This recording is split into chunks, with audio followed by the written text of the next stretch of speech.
On October 24, 1944, as the Battle of Leyte Gulf erupted across the Philippines, two American fighters climbed into a sky that should have swallowed them whole. One was flown by Commander David McCampbell, the U.S. Navy's eventual top ace, and the other by his wingman, Ensign Roy Rushing. They were flying Grumman F6F Hellcats, the Navy's newest brawler, big, heavy, and built to take punishment. Ahead of them came a mass of Japanese aircraft, fighters and attackers, moving toward the U.S. fleet. In the early months of the Pacific War, a sight like that usually meant one thing: Japanese pilots dictating the fight, forcing Americans into mistakes, and carving them up with the agility of the Mitsubishi A6M Zero. But this wasn't 1942 anymore.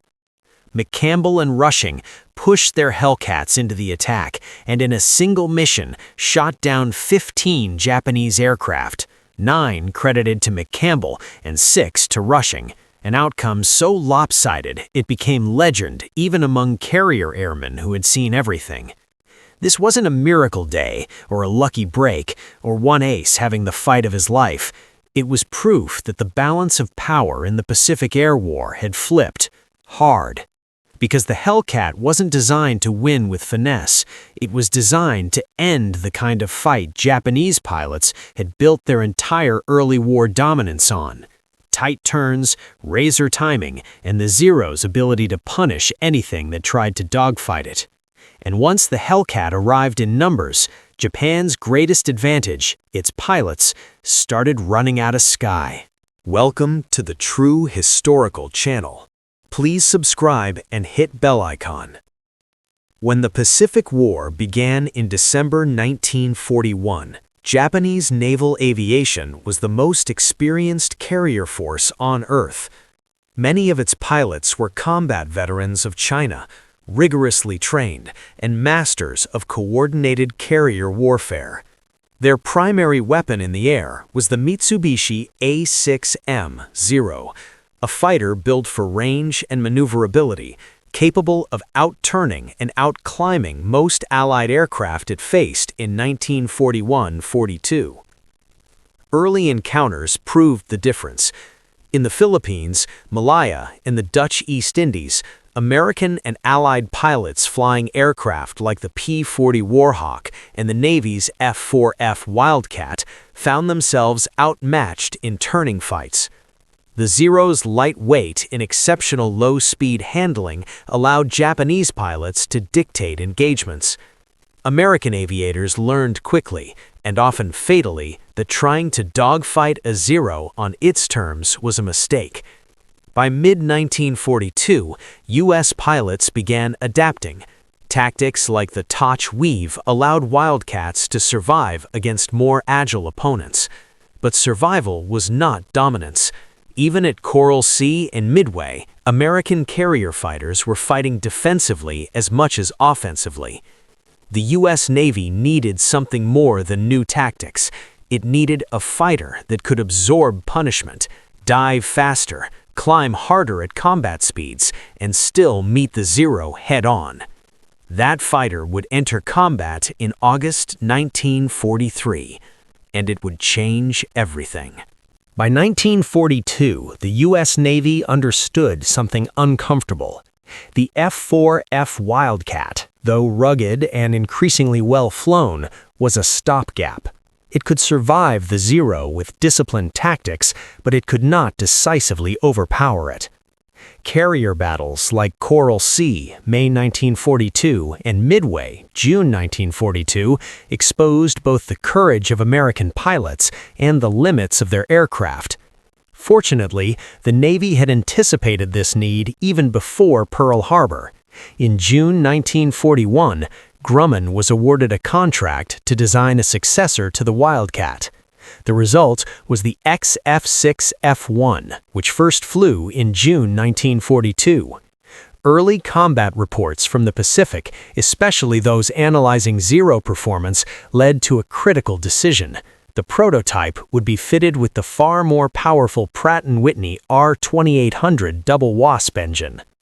That engine transformed the aircraft.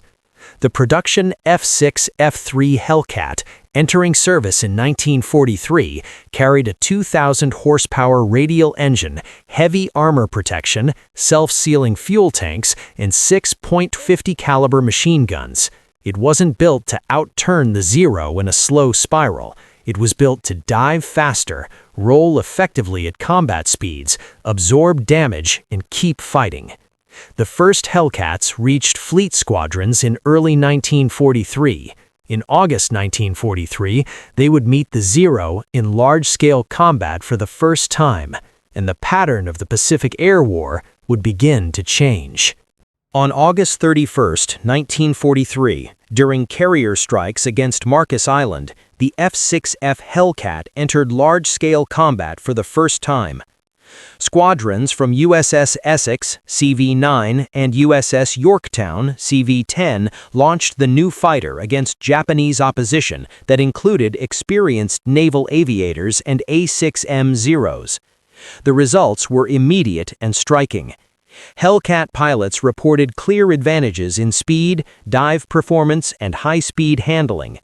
The aircraft could absorb damage that would have destroyed lighter fighters, and its 6.50 caliber machine guns delivered devastating firepower when hits were scored. In that first major engagement, U.S. Navy pilots flying Hellcats claimed significant aerial victories while suffering minimal losses in air-to-air combat. More importantly, the dynamic had changed. American pilots were no longer fighting defensively or relying solely on tactics to survive. For the first time in the Pacific War, U.S. carrier fighters held a consistent performance edge over the Zero in key combat regimes. The Hellcat had not merely matched Japan's premier fighter, it had begun to overtake it. The true breaking point came on June 19, 1944, during the Battle of the Philippine Sea. By then, the Hellcat equipped the majority of U.S. Navy carrier fighter squadrons.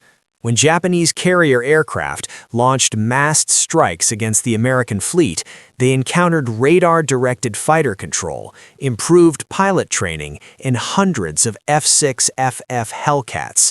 The result was devastating. In a single day of combat, U.S. Navy pilots shot down approximately 300 Japanese aircraft, with Hellcats responsible for the vast majority of those victories. American losses in air-to-air combat were comparatively minimal. The slaughter was so one-sided that U.S. aviators grimly nicknamed it the Great Marianas Turkey Shoot.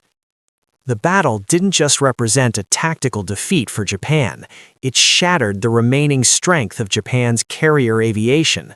From that point forward, Japan could no longer contest American air superiority over the Pacific Fleet.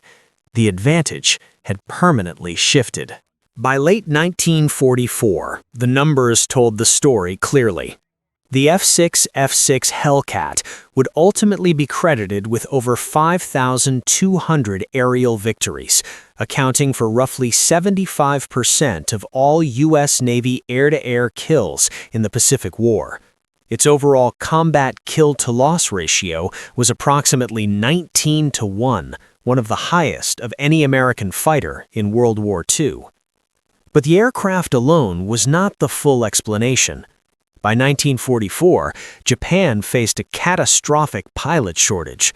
The rigorous pre-war training system that had produced elite aviators in 1941 could not be replaced at wartime speed.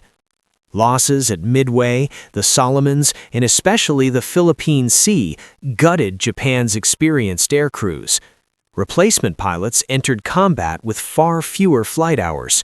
The Hellcat arrived at exactly that moment. It combined superior protection, firepower, speed in the dive, and ease of handling, allowing well-trained American pilots to exploit every weakness in a thinning Japanese air arm. By 1945, Japan's carrier aviation had effectively ceased to exist. The Zero no longer ruled the Pacific sky. The Hellcat did. If you found this story compelling, take a moment to like the video. It helps us continue telling real, historically grounded stories from the Second World War. Subscribe to stay connected with more deep dives into the battles, machines, and decisions that shaped history. And let us know in the comments, which Pacific aircraft should we cover next?